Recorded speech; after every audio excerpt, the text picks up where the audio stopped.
Because there were few adults in the crowd, and Colonel Biff Hawton stood over 6 feet tall, he could see every detail of the demonstration.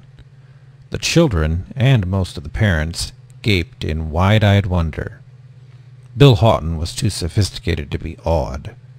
He stayed on because he wanted to find out what the trick was that made the gadget work. "It's all explained right here in your instruction book," the demonstrator said, holding up a garishly printed booklet open to a 4-color diagram. "You all know how magnets pick up things, and I bet you even know that the Earth itself is one great big magnet. That's why compasses always point north. Well, the Atomic Wonder Space Wave Tapper hangs onto those space waves. Invisibly all around us, and even going right through us, are the magnetic waves of the Earth. The Atomic Wonder rides these waves just the way a ship rides on the waves of the ocean. Now watch." Every eye was on him as he put the gaudy model rocket ship on the table and stepped back. It was made of stamped metal and seemed as incapable of flying as a can of ham, which it very much resembled. Neither wings, propellers, nor jets broke through the painted surface. It rested on 3 rubber wheels, and coming out through the bottom was a double strand of thin insulated wire. This white wire ran across the top of the black table and terminated in a control box in the demonstrator's hand.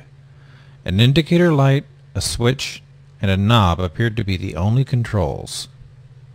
"I turn on the power switch, sending a surge of current to the wave receptors," he said. The switch clicked, and the light blinked on and off with a steady pulse. Then the man began to slowly turn the knob. "A careful touch on the wave generator is necessary, as we are dealing with the powers of the whole world here." A concerted "Ah!" swept through the crowd as the space wave tapper shifted a bit, then rose slowly into the air. The demonstrator stepped back, and the toy rose higher and higher, bobbing gently on the invisible waves of magnetic force that supported it. Ever so slowly the power was reduced, and it settled back to the table. "Only $17.95, the young man said, putting a large price sign on the table. "For the complete set of the Atomic Wonder, the Space Tapper control box, battery, and instruction book." At the appearance of the price card, the crowd broke up noisily and the children rushed away toward the operating model trains. The demonstrator's words were lost in their noisy passage, and after a moment he sank into a gloomy silence.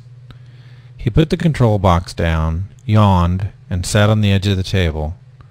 Colonel Hawton was the only one left after the crowd had moved on. "Could you tell me how this thing works?" the colonel asked, coming forward. The demonstrator brightened up and picked up one of the toys. "Well, if you'll look here, sir." He opened the hinged top. "You'll see the space wave coils at each end of the ship."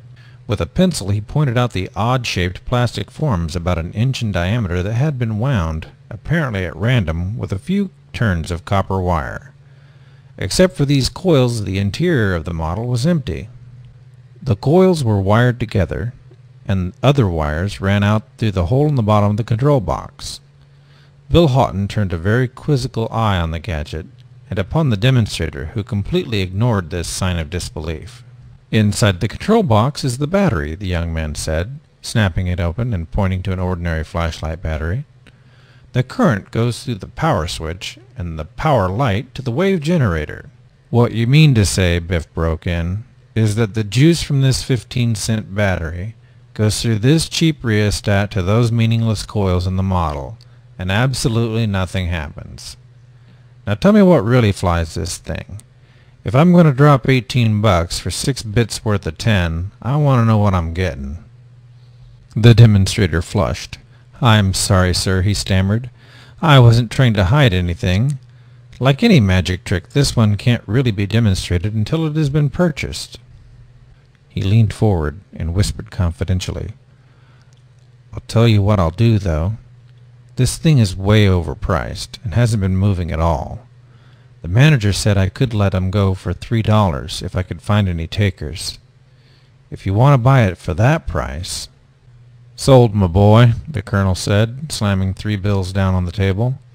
"I'll give that much for it no matter how it works." The boys in the shop will get a kick out of it.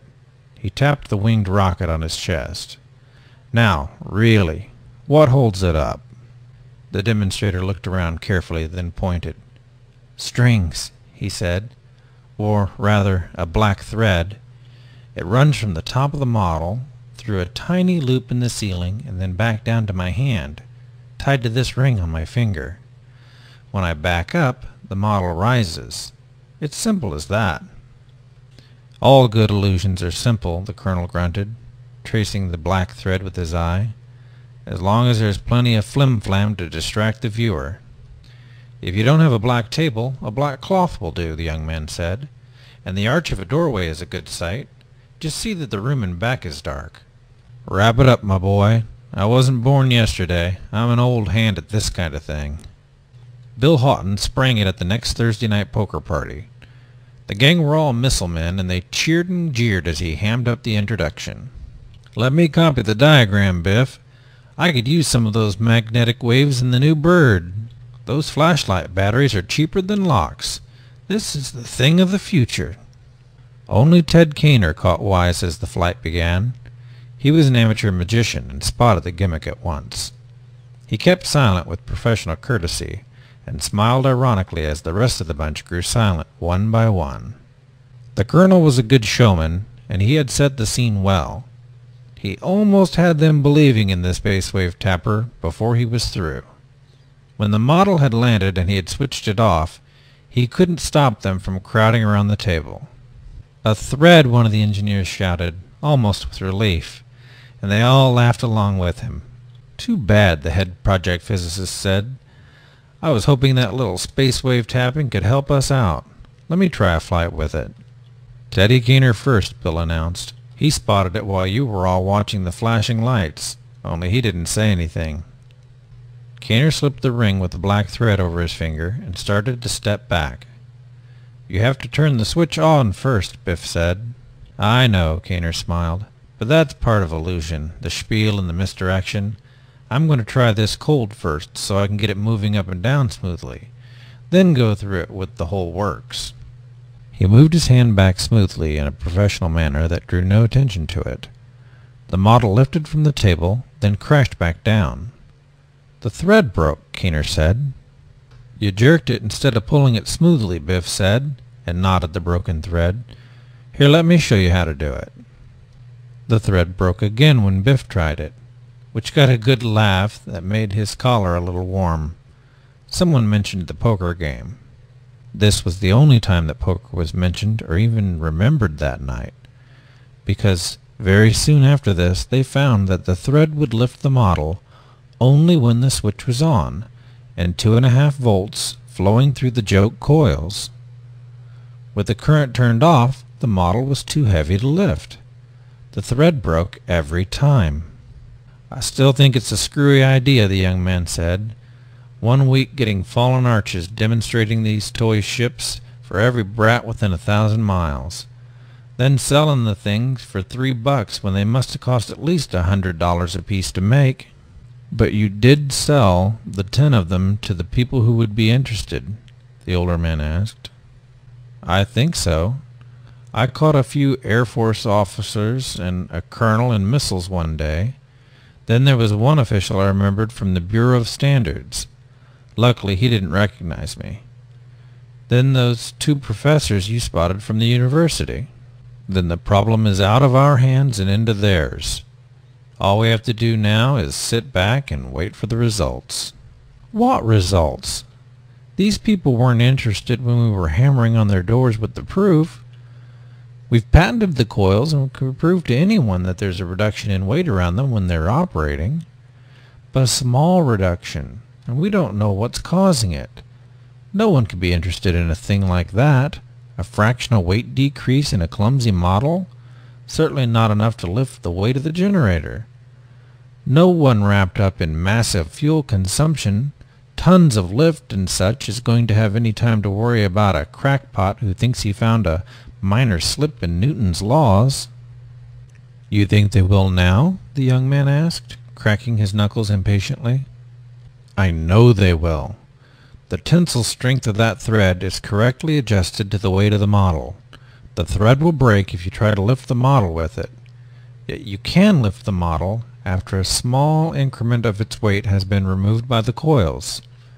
This is going to bug these men. Nobody's going to ask them to solve the problem or concern themselves with it, but it will nag at them because they know this effect can't possibly exist. They'll see at once that the magnet wave theory is nonsense, or perhaps true, we don't know. But they will all be thinking about it and worrying about it. Someone's going to experiment in his basement, just as a hobby of course, to find the cause of the error. And he or someone else is going to find out what makes those coils work, or maybe a way to improve them. And we have the patents. Correct. They will be doing the research that will take them out of the massive lift propulsion business and into the field of pure spaceflight. And in doing so, they will be making us rich, whenever the time comes to manufacture, the young man said cynically. We'll all be rich, son, the older man said, patting him on the shoulder. Believe me, you're not going to recognize this old world 10 years from now.